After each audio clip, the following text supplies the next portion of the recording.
Hi, this is Dr. Morazi with Minutes for Moms, coming to give you more practical pediatric advice. This is going to be the first of 5 videos in which I'm going to give you guidance on your 1-week-old infant. Today we're going to talk about newborn sleep and what to do and what not to do. We've all heard the saying, sleeping like a baby. Well, those of us that have children know that babies really don't sleep all that well. So I'm here to give you practical tips to kind of help get that baby to be sleeping better. And if the baby's sleeping better, you're sleeping better. So the biggest problem that we have when the baby comes home from the hospital is their days and nights are completely mixed up.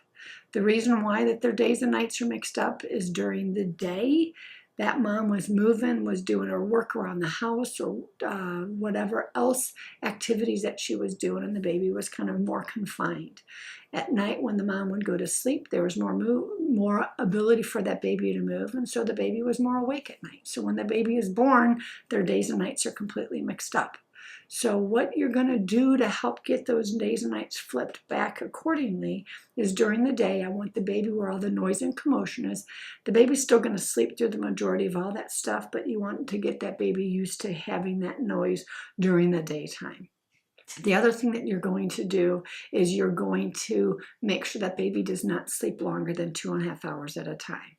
And that's going to be more during the daytime. So what happens is your body, as a baby, you want 2 sleep cycles coming together, and those 2 sleep cycles typically come together during the daytime. So if you wake the baby up at that 2.5 hour mark, you're breaking up a cycle. Even if that baby starts to scream and fuss and you're rocking the baby back to sleep 10 minutes later, those cycles are still broken up. And the baby has a natural tendency to get 2 cycles together. So if we don't let them do that during the daytime, they will naturally do that at night. The other thing that is very disruptive to baby sleep is their startle reflex. That's when you put them down or you move them and they do that. That's your startle reflex. So what you want to do is you want to minimize that startle reflex at night and let that startle reflex wake them up during the day. So during the daytime, you're not going to swaddle, you're not going to bundle that baby, you're going to lay that baby with arms like this, and that startle will wake them up.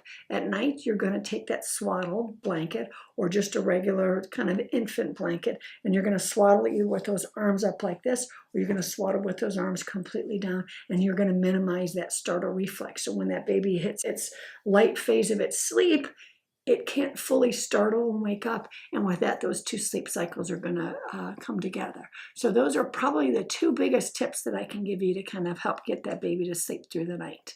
So to kind of recap that, the 2 big things that you want to do is during the daytime, don't let them sleep longer than 2.5 hours, and bundle that baby at night so the baby can't have that startle reflex.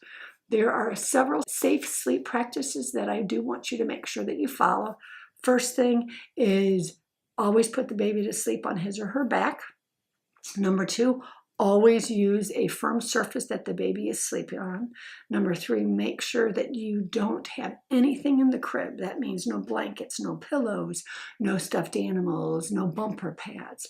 And then number 4, I want you to make sure that that room is not overheated. So I typically recommend that the temperature stays below 72 degrees Fahrenheit.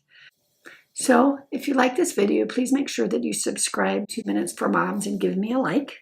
And also, by all means, leave any comments for future videos that I can cover to give you more guidance in raising your children. Thank you very much. Until next time.